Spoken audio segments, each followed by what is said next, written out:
राधा स्वामी जी, यह घटना एक व्यक्ति की है। वह व्यक्ति चरण सिंह महाराज जी से बहुत प्रेम करता था और उनके हर सत्संग में डेरे जाता था और वह भाई सेवा भी बहुत करता था। ऐसे ही एक दिन वह भाई बैठा हुआ था तो सोचने लगा कि काफ़ी समय हो गया है मुझे सेवा करते हुए, डेरे जाकर सत्संग सुनते हुए, क्यों ना अब नामदान लिया जाए। यह बातें वह सोचता ही होता है कि कुछ समय बाद महाराज जी चोला छोड़ जाते हैं। जब यह बात उस भाई को पता चलती है तो उसके मन को बहुत ठेस पहुंचती है और वह भाई काफ़ी वैराग्य में चला जाता है कि हे मालिक, आप हमें छोड़कर क्यों चले गए। पर वो भाई उसके बाद कभी भी डेरे नहीं जाता। वह सोचता है कि हमारे गुरुजी तो चले गए हैं, अब हम किसके पास जाएंगे। वह डेरे जाना ही छोड़ देता है और अपने कामकाज में, अपनी गृहस्थी में, अपने कारोबार में वह लग जाता है।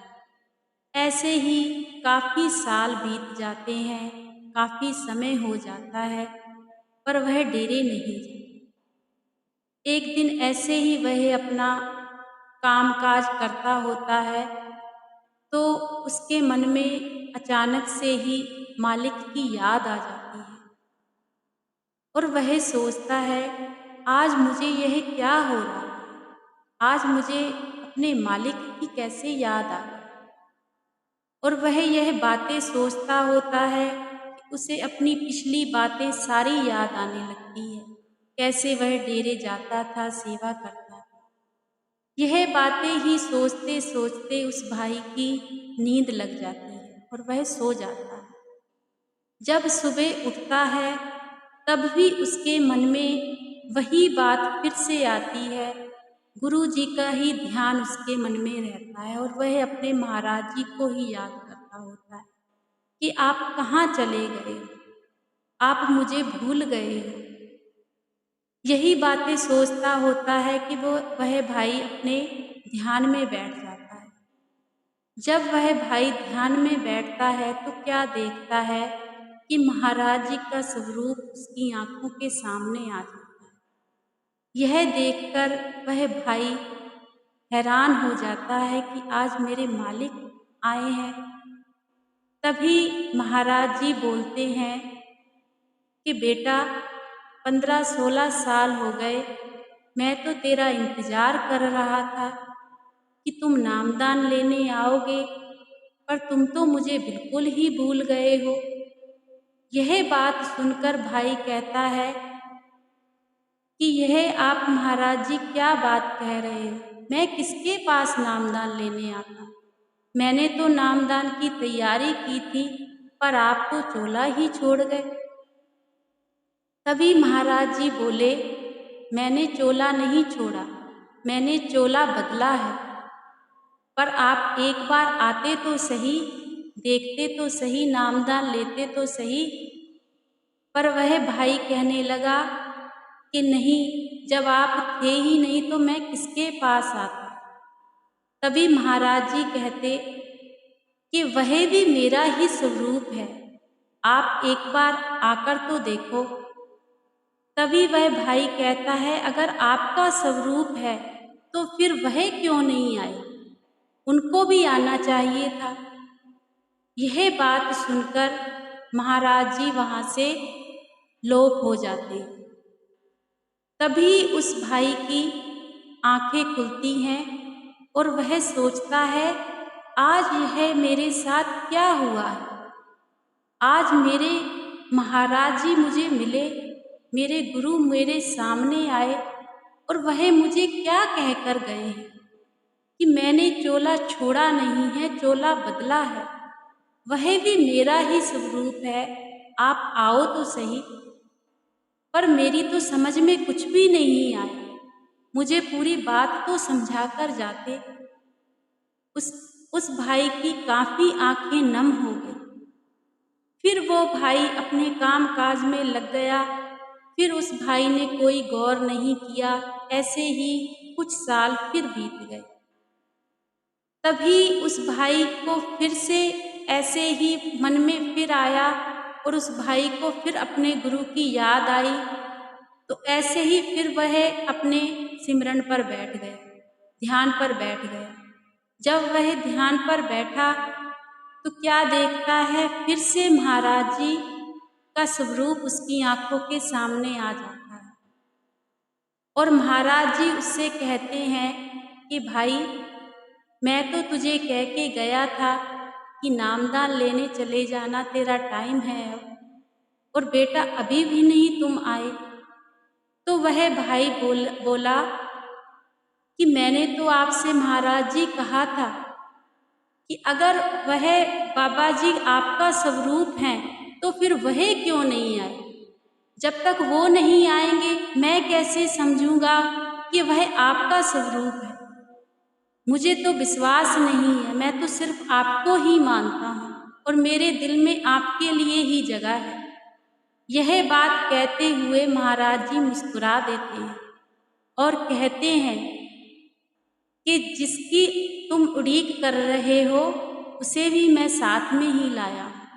यह बात कहते ही महाराज जी का स्वरूप पीछे हट जाता है और मौजूदा बाबा जी का स्वरूप उस भाई की आंखों के सामने आ जाता है।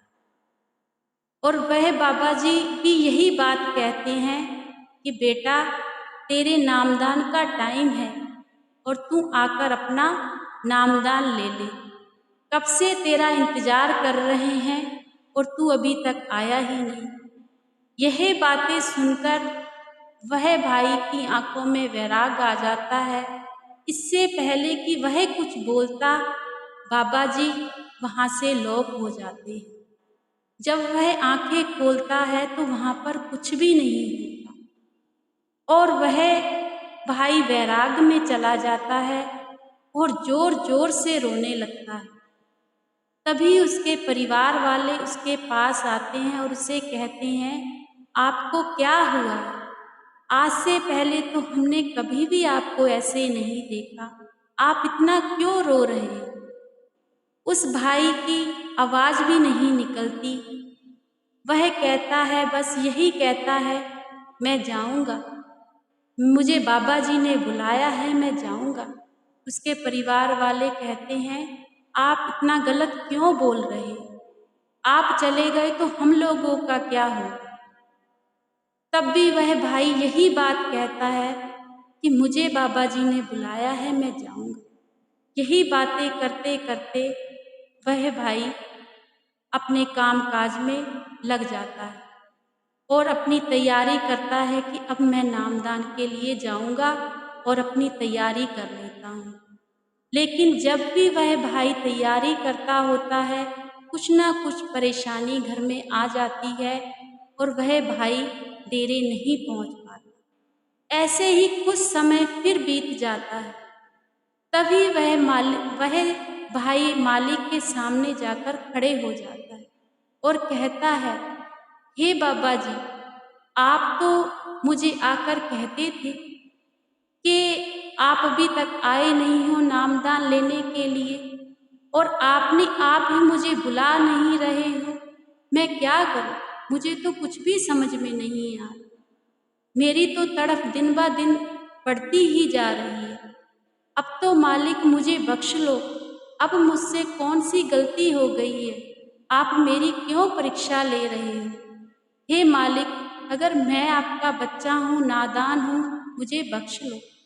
यही बातें कहते कहते वह भाई की आंखों में आंसू आ जाते हैं और वैराग में चला जाता है। उसके कुछ समय बाद ही मालिक की उस पर कृपा होती है और वह डेरे पहुंच जाता है और उसे नामदान मिल जाता है। उससे कोई भी पूछताछ नहीं होती, कुछ भी नहीं होता। जैसे मालिक ने उसे खुद ही बुलाया है और खुद ही उसे पर्ची मिल गई, नामदान मिल गया और वह भाई खुशी खुशी अपने घर आ गया और अपने भजन सिमरन में लीन हो गया और उसकी सूरत मालिक के साथ जुड़ गई और मालिक का हो गया।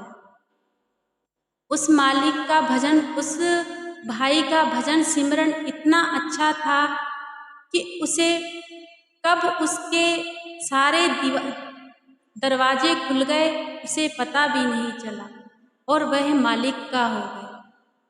यह घटना सुनाने का हमारा सिर्फ इतना ही मकसद है कि हम मालिक को भूल जाते हैं पर मालिक हमें कभी नहीं भूलता।